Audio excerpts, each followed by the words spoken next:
मित्रांनो, तुम्हाला माहित आहे का की भारतात अनेक वेळा अटक झाल्यानंतर पोलीस कस्टडीमध्ये मारहाण, छळ आणि मृत्यूच्या घटना घडत होत्या.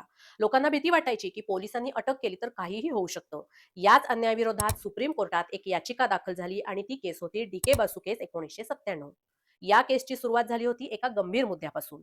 देशात पोलीस कोठडीत मृत्यू, मारहाण आणि अत्याचाराच्या घटना वाढत होत्या. डीके बसू नावाच्या एका व्यक्तीने सुप्रीम कोर्टाला एक पत्र लिहिलं. त्यात त्यांनी सांगितलं की पोलीस कोठडीत होणारे अत्याचार हे मानवाधिकारांचं उल्लंघन आहे आणि यावर कडक नियम लादले पाहिजेत. सुप्रीम कोर्टाने या पत्राला PIL पब्लिक इंटरेस्ट लिटिगेशन म्हणून चालवली आणि 1997 मध्ये एक ऐतिहासिक निर्णय दिला. कोर्टाने स्पष्ट सांगितलं की अटक ही कायदेशीर प्रक्रिया आहे, पण ती मानवतेने आणि नियमानुसारच झाली पाहिजे.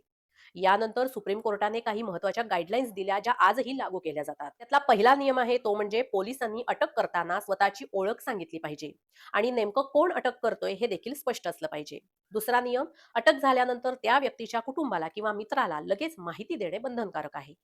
तिसरा नियम, अटक झाल्यावर एक अरेस्ट मेमो तयार करावा लागतो. त्यावर अटक केलेल्या व्यक्तीची सही, साक्षीदाराची सही आणि अटक करण्याची वेळ लिहावी लागते. चौथा नियम, अटक झालेली व्यक्तीला तिचे अधिकार सांगितले पाहिजेत, जसं की वकील घेण्याचा अधिकार असेल. पाचवा नियम, अटक केलेल्या व्यक्तीची मेडिकल एक्झामिनेशन करणे आवश्यक आहे, जेणेकरून मारहाण किंवा दुखापत झाली असेल तर त्याची नोंद होईल.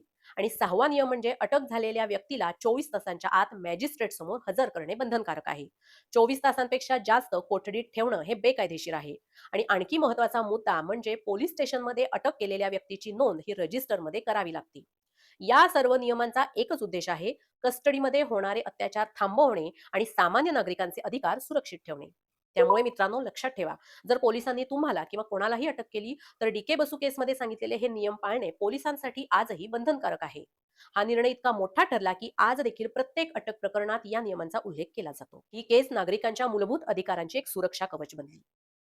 डीके बसू केसचा धडा असा होता की पोलीस हे कायद्याचे रक्षक आहेत, पण कायद्यापेक्षा वर नाहीत. अशाच खऱ्या केसवर आधारित कोर्ट स्टोरीज आणि कायद्याची सोपी माहिती पाहण्यासाठी चॅनलला सबस्क्राईब करा आणि हा व्हिडिओ शेअर करा.